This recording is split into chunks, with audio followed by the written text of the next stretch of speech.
मैं विवेक बिंद्रा जी का बहुत बड़ा फैन हूं और आज का ये सेशन मैं उनको डेडिकेट करता हूं, मैं उनको धन्यवाद करता हूं। वो एक बहुत बड़े गुरु हैं और उनसे बहुत सारी चीजें मैं सीखा हूं। तो विवेक बिंद्रा जी को मैं पूरा क्रेडिट देता हूं आज के सेशन का और मैं चाहता हूं कि आप विवेक बिंद्रा जी को ये सेशन दिखाइएगा। वो मेरे गुरु हैं, मैं उनको नमस्कार करता हूं और बहुत बहुत बहुत रिस्पेक्ट करता हूं। उनको बोलिएगा कि सर आपका एक शिष्य है जो इस तरह से एक सेशन ले रहा था। साहब मैं कहता हूं कि उन्होंने बहुत लोगों की जिंदगी बदली है। मैं उनकी पद चिन्हों पर चल के मैं आप लोगों की मेरे में जो बिलीव करते हैं ना, मैं उनकी जिंदगी बदलना चाहता हूं।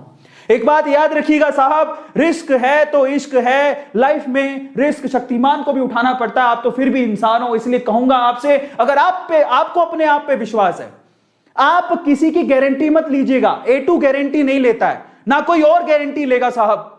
आपकी सक्सेस की गारंटी आप खुद हैं और अगर आप खुद जिम्मेदारी उठाने को तैयार है तो मैं कहता हूं कि रिस्क उठाइए साहब, जिंदगी में रिस्क उठाइए। मैंने किसी और के कहने पर वाईफाई नहीं लगवाया था। मैंने जिंदगी में जो भी किया मैं अपने रिस्क पर किया। मैं जानता हूं मुझे क्या करना है और मैं उसके लिए हर चीज के लिए रिस्पॉन्सिबल हूं। मैंने अपने पापा को कह दिया था। मेरे पापा कह रहे थे, एक दिन जब मैं घर छोड़ के बाहर निकला था उसके बाद से मैं कभी घर लौट के नहीं गया हूं। 12वीं के बाद, 12th के बाद कभी घर पे वापस से परमानेंटली कभी रहने को नहीं गया। उस दिन मेरे पापा ने कहा था, रुक जा, घर पे मत जा कहीं, यहीं पे अपन मैं दुकान चलाता हूं, बढ़िया दुकान चल रही है, तू उस गद्दी पे बैठेगा, तू ही है हमारा बाहुबली उस गद्दी का। दुकान पे बढ़िया बैठ के अपन माल बेचेंगे, बैठ गद्दी पर।